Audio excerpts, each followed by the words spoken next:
I'm an addict named Steve.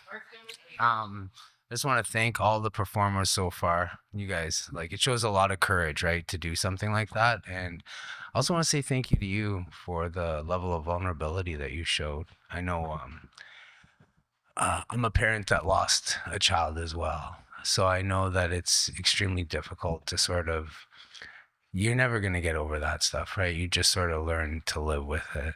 And that's, my daughter passed when she was 3, right? And today is her actual birthday, right? So it's really strange. And I didn't, this is almost, 27 years ago she passed away. I was only 22 when she passed. I was actually 19 and incarcerated when she was born.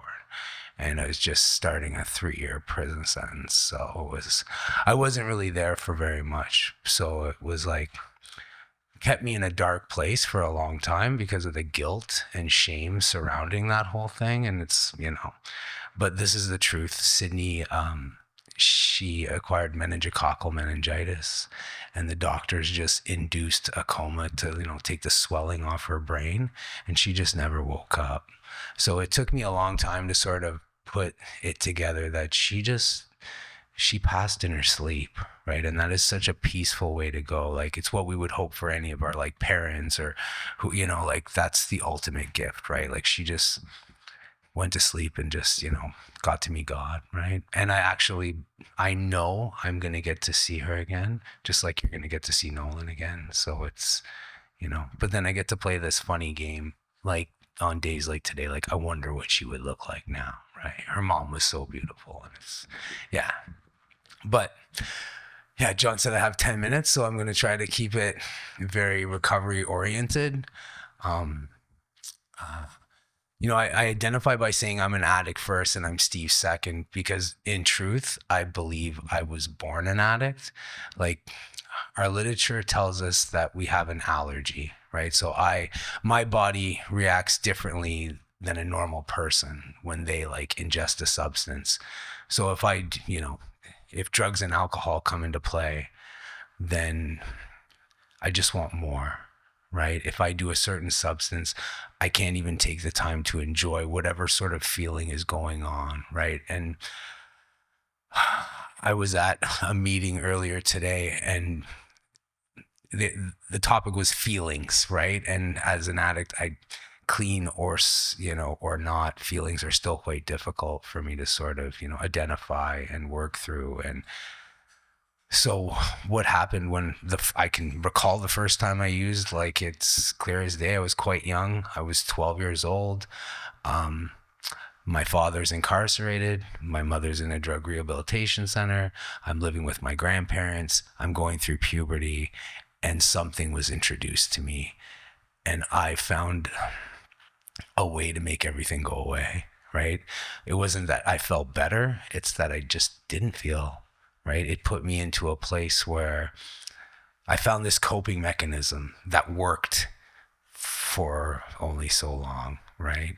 Because eventually the drugs that I ended up doing and the way I went about doing them, I was more looking for oblivion, right? And in the end, my bottom looked like this. I was broke and broken and alone and lonely. And I just remember looking at the ceiling and asking God to just make this stop, because I couldn't do it. I couldn't stop on my own power, right? And he answered, because somebody suggested to me that I go to a detox center. I've never been before. Auto withdrawal management is an amazing place. And I did require to be medically detoxed because of the types of drugs I was doing, right? I ended up having to stay for 10 days. But in calling this place, it was made aware to me that you just don't get in, right? It usually takes about 3 to 5 days, sometimes longer, and you have to call in repeatedly. And I called at like 9 a.m. in the morning, and they said, if you can be here by 9 p.m., we have a bed for you. And I was like, because was ready, but I was just hoping for a little bit, you know how it is, right? I just want a couple more, that's all, right? Um, and then in going to this place, they have like a phone that everyone can use. It's like a communal phone, and there's a list of every treatment center from here to British Columbia, right? And you can call them, and they all were very kind, right? They all said the same thing, like call us in 3 months, call us in 60 months, call us in 2026, right? Like we'll do our best, right? And I called this one place, and I knew I knew that it was a long-term Christian-based recovery center for men, and I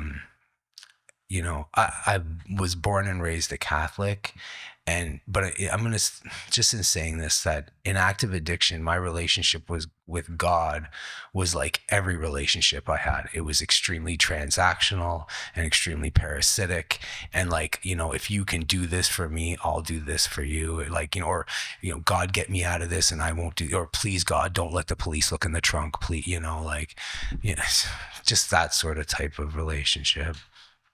So I called this place, and they got back to me the next day, and they said, we have a bed for you if you want tomorrow. And I was like, well, that's great, but I can't leave this facility because I'm still suffering the withdrawals, right? So they were very accommodating, and they said, okay, when you're ready, just call us and we'll come get you. And this was how God answered me. For me to get into detox immediately was a gift that I wasn't aware, like I wasn't even ready for. And for me to get into a treatment center right away, yeah, it's the definition of grace, right? And I have a sponsor, I'm extremely dyslexic, so he makes me look up the definition of words all the time because my perception of them are not very accurate. So grace is an unwarranted gift, right? I didn't do anything to deserve this, but it's still gifted to me.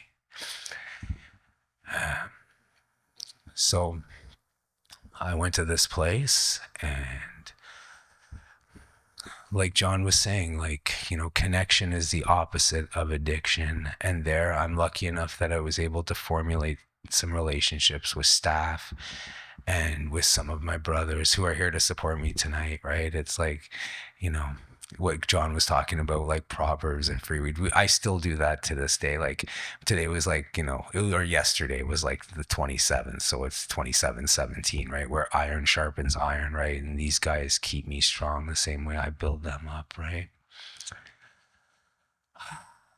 So for me,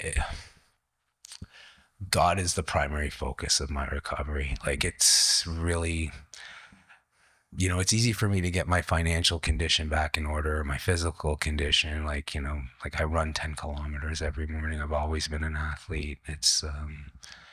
But it was always my spiritual condition that was everyone's main concern. Like it's easy for Steve to go back to these dark places, right? Or I've had periods of, let's call it abstinence before, where I was able to put together a year or two of clean time, but then I get a bright idea, like, you know what, I could sell drugs again, right? That's, because I have a really horrible, defect of character called greed, where some of the people I hang out with or associated with weren't addicts, right? But we're doing the same things I was doing. And it's like, well, I see them and it's like, I want a classic car collection and I want a cottage with a dock. And like, but I only get this $1 million hole in my arm, right? Doing this live. Wow. Okay. So I'm just going to basically walk you through, what my recovery journey looks like today. First of all, God. Second of all, it's meetings. We come to these meetings because, if you're in recovery, we need this connection, and it's the therapeutic value of one addict or one alcoholic helping another. And then when you come to these meetings, you'll hopefully meet somebody you trust enough to sponsor you, right? And that's an integral part of like recovery, because this person is going to walk you through the 12 steps. I'm lucky enough that in my journey this time, I have a sponsor who's very militant, and he walked me through the 12 like in 6 months. And then we went right back to one, because it needs to be like a wash, rinse, repeat for me. I think service too is also really important, and not just in the fellowship, but in my community. I've taken a lot away from like a lot of places, right? So I volunteer at like a food bank once a week where, I help these, old ladies offload trucks because they're not really, built for it. And I am. And then just, at anything, the church that I belong to, whether it's just set up or tear down or, even this is a form of service, right? When John asked, of course, like instinctually, I just like, what do I have to offer? Right. But he's right. Our story is our greatest gift. So like, you know, so yeah. So I just want to say thank you again to everybody for being here. And with that, I'll pass. Thank you. Bye.